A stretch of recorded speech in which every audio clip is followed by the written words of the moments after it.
ईशात्म चैतन्य जी। राधे राधे महाराज जी, प्रणाम। महाराज जी, साधु जीवन अपनाने के बाद संसारिक चीजों के प्रति भेद बुद्धि होते हुए भी कि ये अनित्य है, ईश्वर ही सत्य है, मन कभी कभी इन अनित्य चीजों में थोड़ी देर के लिए आकर्षित हो जाता है, तो इससे निरंतर बचे रहने का उपाय महाराज जी? विवेक। जहां हमारा आकर्षण हो रहा है, हमारे अंदर विवेक होगा तो हमें बचा लेगा। तुरंत निर्णय हुआ ये नाशवान पदार्थ है, इसकी सत्ता नहीं है। नासतो विद्यते भाव, ना भाव विद्यते शता। हमारा लक्ष्य परमात्मा है। दो साधक के सामने रहते हैं, एक है भगवान, भगवान का मार्ग, एक है संसार और संसार का मार्ग। हमें पहले निश्चय करना है कि हमारा लक्ष्य क्या है।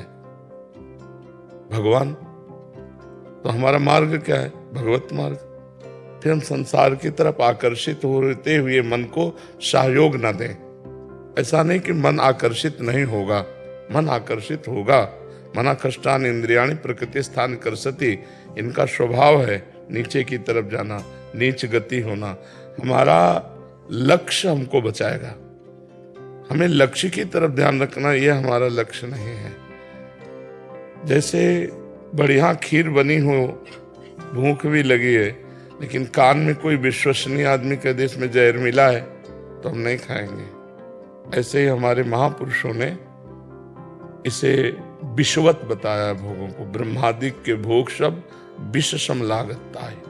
यहां से लेकर ब्रह्मलोक तक सब मायाकृत है। आ ब्रह्म स्तंभ पर्यंतम सर्वम मायामयम जगत, सत्यम सत्यम पुनः सत्यम हरे नामयु केवलम। आ ब्रह्म भुनान लोकान पुनरावर्तिनो अर्जुन, भगवान कह रहे हैं। यहां से लेकर ब्रह्म लोक तक जितना है सब मायाकृत है। मायाकृत माने जादू का तमाशा। जादू का तमाशा का मतलब स्वाप्निक। स्वाप्निक का मतलब जो दिखाई दे रहा है पर जिसकी सत्ता नहीं है। तो विवेक के द्वारा हम बच सकते हैं। इस वस्तु का आकर्षण हुआ, इसको हम भोगेंगे कितनी देर, फिर अंदर तुरंत ज्ञान चालू हो गया, इसको कितने क्षण भोगेंगे, फिर भोगने के बाद फिर निराशा। तो हमको शाश्वत सुख चाहिए या क्षणिक? क्षणिक सुख दुख ही नया है, दुख ही दुख है इसमें, और भगवान में सुख ही सुख है। संसार का आश्रय और भरोसा टिकेगा नहीं, भगवान का आश्रय भरोसा मिटेगा नहीं। हम भगवान के मार्ग के पथिक है। संसार की किसी वस्तु व्यक्ति स्थान का ना आश्रय न भरोसा। विवेक के द्वारा हम अगर विवेक की कैंची रखते हैं तो तुरंत काट देते हैं। मन जाएगा, बुद्धि संग करने की आशा से निश्चय करेगी, चित्त चिंतन करेगा, अहम क्रिया करना चाहेगा, लेकिन साधक वही है जो क्रिया ना होने दे, मन में संकल्प भोगों का ना बनने दे। स्फुरना होना स्वाभाविक है, संकल्प बनना नहीं। संकल्प तब बनता है जब अहम उसके साथ हो जाता है। अहम साथ ना होने पाए तो संकल्प नहीं बनेगा। तो वो जब हम विवेकवान हो जाएंगे, और विवेक होता है भजन और सत्संग से। साधन को हरिभजन है, प्रधान साधना तो हरिभजन है, और कै सत्संग सहाय। सत्संग से विवेक का प्रादुर्भाव होता है, विवेक में निखार आता है। बुद्धि तो सबके, पर विवेक नहीं है। विवेक हो जाए तो बात बन जाए। खोए विवेक मोह भ्रम भागा, तब सब विषय विलास विरागा। विवेक हो जाए तो अज्ञान का नाश हो जाए, तो आकर्षण खत्म हो जाए।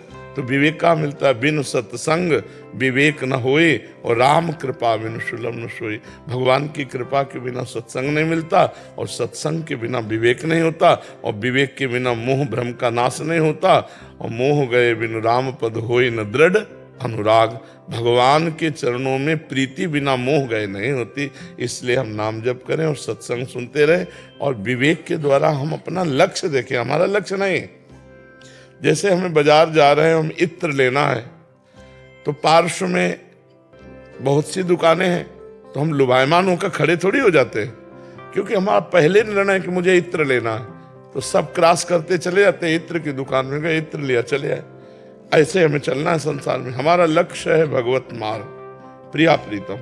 अब वहां कुछ भी संसार का आकर्षण, तो हम उसमें आकर्षित थोड़ी हो जाएंगे।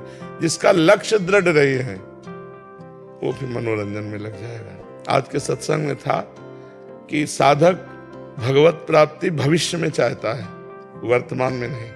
वर्तमान में आए हुए भोगों को भोगना चाहता है और भविष्य के लिए छोड़ देता है भगवत प्राप्ति। कभी साधक वही है जो वर्तमान में भोगों का त्यागी है और वर्तमान में भगवान को प्राप्त करना चाहता है। भविष्य की कोई गुंजाइश नहीं है। मुझे आज चाहिए, अभी चाहिए, मुझे आज भगवदाकार वृत्ति चाहिए। नहीं, अगर हम भोगों के मनोरंजन में लग गए तो अनंत जन्म बीत गए इसी मनोरंजन में। ये कभी पूर्ण होने वाले हैं नहीं। ये भूत के लड्डू हैं, खाए तो परेशान, ना खाए तो परेशान, भोगे तो परेशान, ना भोगे तो परेशान। सारा संसार भोगी तो रहा है।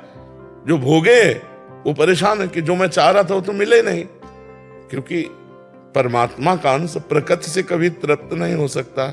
बिना परमात्मा के, बिना भगवान के हमारा विश्राम स्थल नहीं है।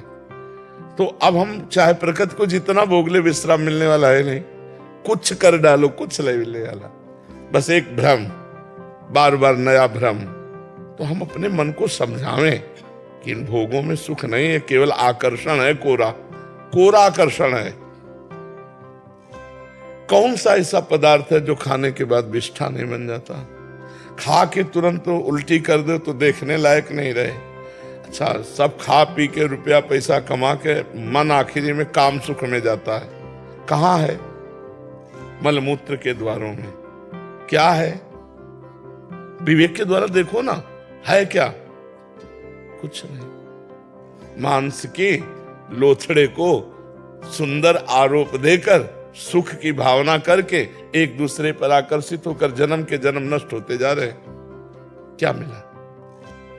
ऐसे हम विवेकवान बने कि जहां आकर्षण हो तुरंत ऑपरेशन हो विवेक के द्वारा, तो हम आगे बढ़ते चले जाएंगे। अगर लुभायमान हो गई बुद्धि, निश्चय कर लिया कि इसमें सुख है, तो फिर भगवान की प्राप्ति नहीं हो सकती। आप सुन रहे थे प्रेमानंद महाराज जी के दिव्य प्रवचन। उम्मीद करता हूँ प्रेमानंद महाराज जी के यह दिव्य प्रवचन आपको जरूर पसंद आए होंगे। अगर आपको यह वीडियो अच्छी लगी हो तो प्लीज वीडियो को लाइक करें, चैनल को सब्सक्राइब करना ना भूलें और अपने विचार हमें कमेंट के माध्यम से हमसे जरूर साझा करें। और आपके मन में जो प्रश्न हो आप वो कमेंट के माध्यम से हमसे साझा कर सकते हैं, तो उसी से रिलेटेड हम प्रेमानंद महाराज जी की जो वीडियो होगी हम वो आपके लिए जरूर लेकर आएंगे। राधे राधे।